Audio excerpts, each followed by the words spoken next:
Class 12th chemistry में unit 7 P block के तत्व में आज का हमारा टॉपिक रहेगा फास्फोरस के ऑक्सो अम्ल, जिसे ऑक्सो एसिड ऑफ फास्फोरस भी कहते हैं।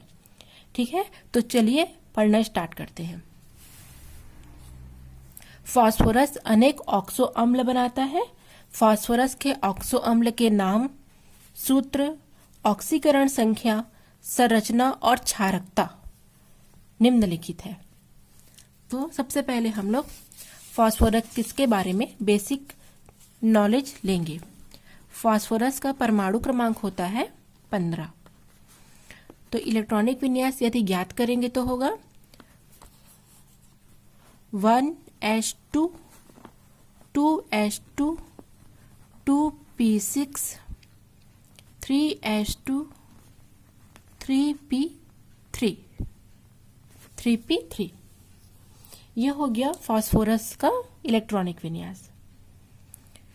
ठीक है, तो उस हिसाब से फास्फोरस क्या बनाएगा, यदि हम इसको यहां से लेंगे कि ये तो कंप्लीट है, ठीक है, 2 और ये 8 कंप्लीट है, ये इनकम्प्लीट है, तो इसको लेंगे तो ये S कक्षक है, ये P कक्षक है, तो 3s 1 और 2 इलेक्ट्रॉन, 3p में 1 2 3 और क्या हो जाएगा इसमें D कक्षक भी होगा। ठीक है, 3D। तो उस हिसाब से क्या करेगा, ये 3 बंध बनाएगा। आप यहां देख रहे हैं एक इसमें उपसह संयोजी बंध है। ठीक है, 3 बंध बनाएगा ये। क्यों? क्योंकि ये क्या है, अब देख रहे हैं ये अयुग्मित इलेक्ट्रॉन है इसमें, तो ये क्या करेगा, 3 इलेक्ट्रॉन लेकर के सहसंयोजी बंध का निर्माण करेगा। ठीक है, उसके अतिरिक्त ये 4 बंध भी बनाएगा। ठीक है, 4 बंध कैसे बना रहा है, आप यहां पर देख रहे हैं, ये उपसह संयोजी बंध बना रहा है। एक क्या है, उपसह संयोजी बंध है, और बाकी क्या है, सहसंयोजी। ठीक है, तो इस प्रकार से ये 4 बंध का भी निर्माण करेगा, और उसके अलावा ये 5 बंध का भी निर्माण करेगा। क्योंकि अगर हम इसमें संकरण देखें तो यहां से एक इलेक्ट्रॉन कहां जाएगा, डी में जाएगा, तो क्या हो जाएगा, एस पी और 3D है ना, 3p और 3s। एक इलेक्ट्रॉन कहां गया, डी में गया, तो उस हिसाब से क्या हो जाएगा, 1 2 3 4 5 बंध बनाएगा। ठीक है, 5 अयुग्मित इलेक्ट्रॉन ग्रहण करके 5 सहसंयोजी बंध बनाएगा। क्लियर हुआ? तो ये क्या हो गया, फास्फोरस का बेसिक नॉलेज कि फास्फोरस का परमाणु क्रमांक 1s2 2s2 2p6 3s2 और 3p3 होता है, जिसमें ये पेयर्ड है और ये क्या है, 5 इलेक्ट्रॉन इसमें अयुग्मित है। तो उस हिसाब से यदि हम इसको 3s 3p और 3d में बांटेंगे तो पहले ये 3 बंध बनाएगा, क्योंकि 3 अयुग्मित इलेक्ट्रॉन है, तो 3 सहसंयोजी बंध लेकर के ये अपने अष्टक की पूर्ति करेगा। उसके अलावा ये 4 बंध भी बनाएगा, क्योंकि एक उपसह संयोजिक बंध है और 3 सहसंयोजक बंध है। उसके अतिरिक्त यदि S से एक इलेक्ट्रॉन यहाँ दे दिया जाए तो कौन सा बंध बना रहा है, ये 5 बंध का निर्माण कर रहा है, जो कि सहसंयोजक बंध होगा। अब ये जानकारी लेने के बाद हम फास्फोरस के ऑक्सी अम्ल के बारे में जानेंगे। ठीक है, फास्फोरस के ऑक्सी अम्ल के बारे में हम पढ़ने वाले हैं। एग्जाम में फास्फोरस के 5 ऑक्सी अम्ल के नाम, ऑक्सीकरण संख्या, संरचना एवं क्षारकता के बारे में पूछा ही जाता है। ये वेरी इंपॉर्टेंट क्वेश्चन है एग्जाम की दृष्टि से, तो आप ये टॉपिक बिल्कुल नहीं छोड़ेंगे और इसे प्रिपेयर करके नोट्स तैयार कर लेंगे। तो मैं आप लोग को आज 7 फास्फोरस के ऑक्सी अम्ल के बारे में, उनके सूत्र, उनके ऑक्सीकरण संख्या, उनकी संरचना और क्षारकता के बारे में आज आपको पूरी जानकारी देने वाली हूँ। ठीक है, ताकि आप 7 में से 5 फास्फोरस के ऑक्सी अम्ल के नाम, संरचना को अच्छे तरीके से कंप्लीटली तैयारी कर लें। पहला हो जाएगा हाइपोफॉस्फोरस अम्ल। ठीक है, दूसरा हो जाएगा ऑर्थोफॉस्फोरस अम्ल, तीसरा ऑर्थोफॉस्फोरिक अम्ल, चौथा पर ऑक्सो मोनोफॉस्फोरिक अम्ल। ठीक है, यहाँ पर आप देख रहे हैं एक लाइन से है, पहला है सूत्र, ताकि आपको याद करने में किसी भी प्रकार का कोई भी प्रॉब्लम ना हो। H3PO2 H3PO3 H3PO4 H3PO5। ठीक है, अब याद करने में आपको आसानी हो जाएगी।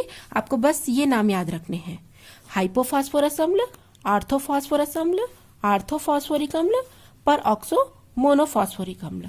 आपको ये नाम याद रखने हैं, आपको सूत्र याद करने की आवश्यकता नहीं है। H3PO2, H3PO3, H3PO4, H3PO5, है ना, PO2, PO3, PO4 और PO5, इस प्रकार से आप याद कर सकते हैं। अब हमको यहाँ पर ऑक्सीकरण संख्या देखनी है। उससे पहले मैं आपको एक बात बताना चाहूंगी कि जो फास्फोरस अम्ल है और जो फास्फोरिक अम्ल है, यहाँ पर आप देख रहे हैं आर्थोफॉस्फोरस अम्ल है और आर्थोफॉस्फोरिक अम्ल है। तो जो फास्फोरस अम्ल है उसका जो ऑक्सीडेशन नंबर है वो आर्थोफॉस्फोरिक अम्ल के ऑक्सीडेशन नंबर से कम है। ठीक है, कहने का मतलब यह है कि जो फास्फोरस अम्ल है वो फास्फोरिक अम्ल की तुलना में कम ऑक्सीकरण संख्या रखता है। तो ये बात भी आप हमेशा याद रखेंगे। अब हम ऑक्सीकरण संख्या ज्ञात कर लेते हैं। तो आपने 11th में ऑक्सीकरण संख्या ज्ञात करना सीखा होगा, अगर नहीं आता है तो दोबारा से सीख लेते हैं। H3PO2 पहला है हाइपोफॉस्फोरस अम्ल H3PO2। तो हमको पता है H का कितना होता है ऑक्सीकरण, +1 होता है, और O का कितना होता है -2 होता है, और P का हमको ज्ञात करना है। ठीक है, तो निकालते हैं। हाइड्रोजन का 3 × 1 क्योंकि 3 है, प्लस X ऑक्सीजन का 2 है, तो 2 × -2 = 0। इस प्रकार से निकालना आपने सीखा होगा 12th में। तो इसको अगर सॉल्व करेंगे तो क्या हो जाएगा, 2 × 2 = 4, 0। ठीक है, X माइनस है, इधर जाके प्लस होगा, प्लस में है उधर जाकर माइनस होगा, तो 4 - 3 X = 1 +1। तो H3PO2 की ऑक्सीकरण संख्या कितनी हो गई, +1। इसी प्रकार से आप लोग को बाकी सभी फास्फोरस के ऑक्सी अम्लों की ऑक्सीकरण संख्या ज्ञात करनी है। ठीक है, ये अगर आपको याद है तो आप किसी का भी ऑक्सीकरण अंक ज्ञात कर सकते हैं। तो यहाँ पर देख रहे हैं कितना है, +1 है। ठीक है, अब यहाँ पर देख लिया ऑक्सीकरण संख्या +1 है। अब हम इसको संरचना ज्ञात करनी है।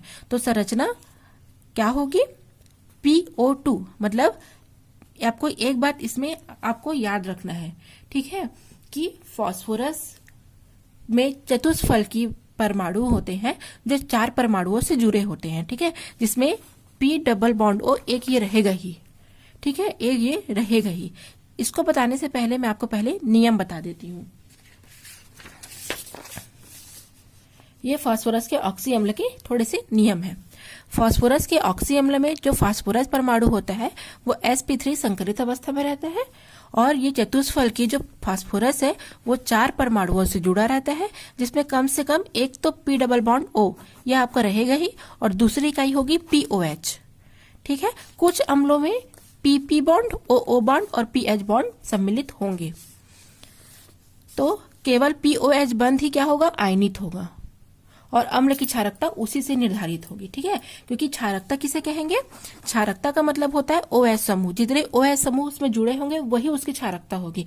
यदि एक OH होगा तो उसकी क्षारकता 1, 2 OH होगा तो उसकी क्षारकता 2। तो OH पर डिपेंड करेगा उसकी क्षारकता।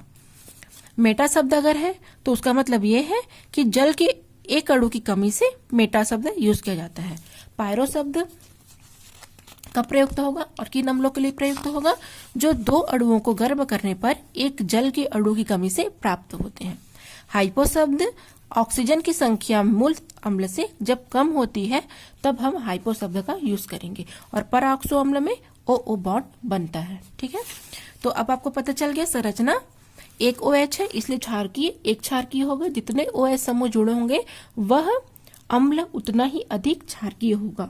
इसमें एक OH है तो एक क्षारकीय होगा, और P डबल बॉन्ड O रहेगा ही, तो आपको ये याद करने की जरूरत नहीं है। P डबल बॉन्ड O, अब हमारे पास एक और है तो ये OH को हम बीच में कर लिए। ठीक है, किस प्रकार से आप देख सकते हैं, P डबल बॉन्ड O रहेगा ही। अब हमको, ठीक है, 4 क्या कहा गया है, 4 परमाणुओं से जुड़ा है, तो एक H, दूसरा H और तीसरा H। तो हो गया यहाँ पर H3, 1 2 3, और P भी हो गया। ऑक्सीजन 2 है तो एक ऑक्सीजन, यहाँ पर एक और कर दिए। तो ये आपका पहला कंप्लीट हो गया। दूसरा हो जाएगा आपका ऑर्थोफॉस्फोरिक अम्ल, सॉरी ऑर्थोफॉस्फोरस अम्ल H3PO3। अब इसका हमको ऑक्सीकरण संख्या निकालना है, तो दूसरा हो जाएगा H3PO3। तो फिर से निकालते हैं, 3 × 1 + x + 2 - 3 = 0, 3 + x - 6 = 0, x - x = 6 - 3, x बराबर +3। तो आपका आ गया, देखिए +3। अब हमको सूत्र लिखनी है H3PO3। तो अब इसको कैसे करेंगे, P डबल बॉन्ड O ये रहेगा ही। अब हमको P हो गया कंप्लीट, ऑक्सीजन एक हो गया, इस प्रकार से हाइड्रोजन भी कंप्लीट हो गया। अब हमको O कंप्लीट करना है, तो O हमको 2 करने हैं, तो ये आप देख सकते हैं। ठीक है, इस प्रकार से संरचना बहुत इजी है, बिल्कुल भी आपको सूत्र रटने की आवश्यकता नहीं है। ठीक है, O3 है तो 1, 2 और 3 इस प्रकार से डिवाइड करना है। चलिए नेक्स्ट देखते हैं, ऑर्थोफॉस्फोरिक अम्ल। ठीक है, H3PO4। तो अब इसकी ऑक्सीकरण संख्या फिर से हमको उसी मेथड से ज्ञात करनी है, और यहाँ पर आप देख लेते हैं 2 OH है तो ये द्विक्षारकीय होगा। अब तीसरा देखेंगे हम, ऑर्थोफॉस्फोरिक अम्ल। ठीक है, H3PO4। ठीक है, तो फिर से वैसे करेंगे, 1 × 3, P के लिए X, क्योंकि हमको P का ही ज्ञात करना है, और 4 - 2, क्योंकि यहाँ पर 4 है, 4 ऑक्सीजन का -2 होता है, -2 कर लिए। 3 + x माइनस, क्योंकि प्लस और माइनस माइनस होगा, 4 × 2 = 8, x = 8 - 3, x बराबर +5। ठीक है, हो गया आप लोग का +5। अब इसका हमको क्या करना है, संरचना सूत्र बनानी है। तो PO ये हर बार रहेगा। अब क्या करना है, H3 है तो इस प्रकार से H H H, और P कितना है 4, तो 1 O हो गया, सब में एक O डाल दो, तो आपका संरचना बन गया। चूंकि 3 OH है तो इसका हो जाएगा त्रिक्षारकीय।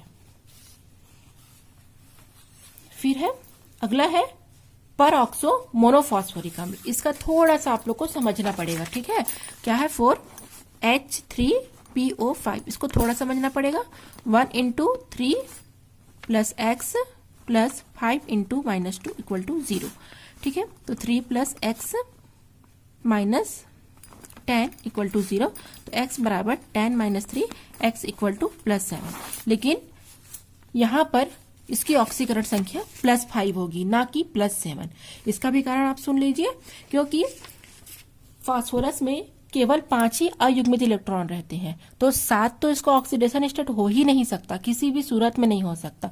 तो ये ऑक्सीडेशन स्टेट कहाँ से आएंगे, यहाँ से आएंगे। ठीक है, ये 1 2 3 4, तो इस प्रकार से यहाँ पर क्या हो जाएगा, +5 यहीं से आएगा। ठीक है ना, या फिर आप इसको ऐसे भी कर सकते हो, क्योंकि इसके अंतिम में क्या होता है, 3H2 और 3P3 होता है, तो इस हिसाब से यहाँ पर +5 आएगा। तो यहाँ पर आपको थोड़ा सा ध्यान देना है, +7 ऑक्सीडेशन स्टेट नहीं आएगा, क्योंकि +7 इसमें होता ही नहीं है, और 3 OH है तो ये त्रिक्षारकीय होगा। आप संरचना देख लेते हैं कैसी बनेगी इसकी, H3PO5 की, PO और H कितना है, 3 है, तो 1 2। ठीक है, O 5 है, तो यहाँ पर क्या हो जाएगा, एक और रह जाएगा, और फिर इस प्रकार से। ठीक है, तो यहाँ पर O, यहाँ पर O, तो 1 2 3 4 5, ऑक्सीजन भी 5 हो गए, फास्फोरस 1 हो गए, और हाइड्रोजन भी 3 हो गए। तो इस प्रकार से इसका स्ट्रक्चर बनेगा।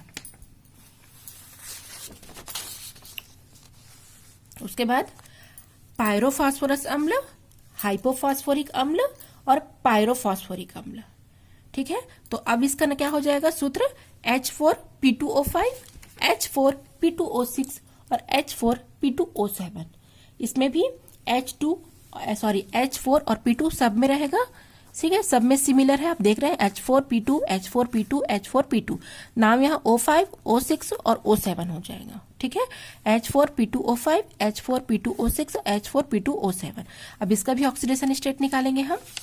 तो पहला है P2O5, यहाँ पर H2P2O6, यहाँ पर H2P2O7।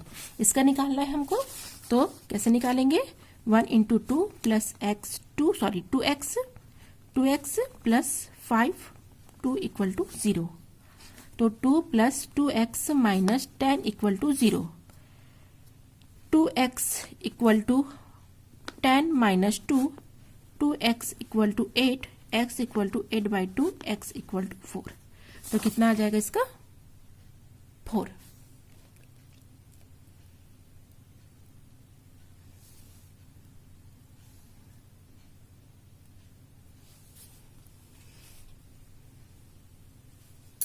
ठीक है, अब इसका यहां पर देखते हैं, इसी से देख लेते हैं, थोड़ा शॉर्टकट पड़ेगा। P क्योंकि P2 है, O 5 है, तो 1 2 3 4 5 और कितने H है 4, 1 2 3 4। ठीक है, तो इस प्रकार से होगा। यहां पर मैंने कुछ मिस्टेक किया, सॉरी, H4 आएगा। ठीक है, H4 आएगा तो यहां पर 4 हो जाएगा, यहां पर 4 हो जाएगा, यहां पर भी 4 हो जाएगा, तो यहां पर 6 हो जाएगा, यहां पर 6/2 हो जाएगा, तो यहां पर +3 हो जाएगा। सॉरी, मेरे से मिस्टेक हो गया, आपसे हाथ जोड़कर माफी चाहती हूँ। यहाँ पर 1 × 4 क्योंकि H4 है, H4 2x 5 - 2 हो जाएगा, तो यहाँ पर क्या हो जाएगा आपका +3 आएगा। ठीक है, तो यहाँ पर आप देख रहे हैं संरचना सूत्र इस प्रकार से होगा। सेकंड देखते हैं, H4P2O6, इसका भी ऑक्सीडेशन अगर आप निकालेंगे तो क्या होगा, सब में 4 है। ठीक है, सब में 4 है, 1 × 4 + 2x + 2 कितना हो जाएगा, 6 - 2 हो जाएगा। ठीक है, तो 4 + 2x - 12 = 0, 2x 12 - 4 कितना हो जाएगा यहाँ पर,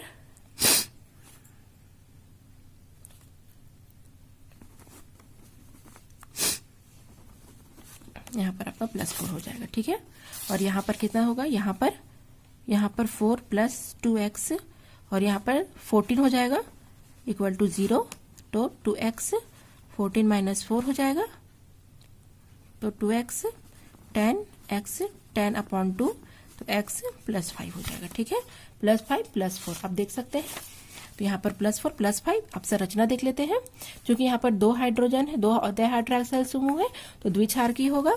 यहाँ पर P2 है, तो P2O और सब में O, तो कितना हो जाएगा, 6 हो गया, 1 2 3 4 5 6, क्योंकि यहाँ पर 4 हाइड्रोक्सिल समूह है, 4 हाइड्रोक्सिल समूह है, तो यहाँ पर चतुक्षार की हो जाएगा।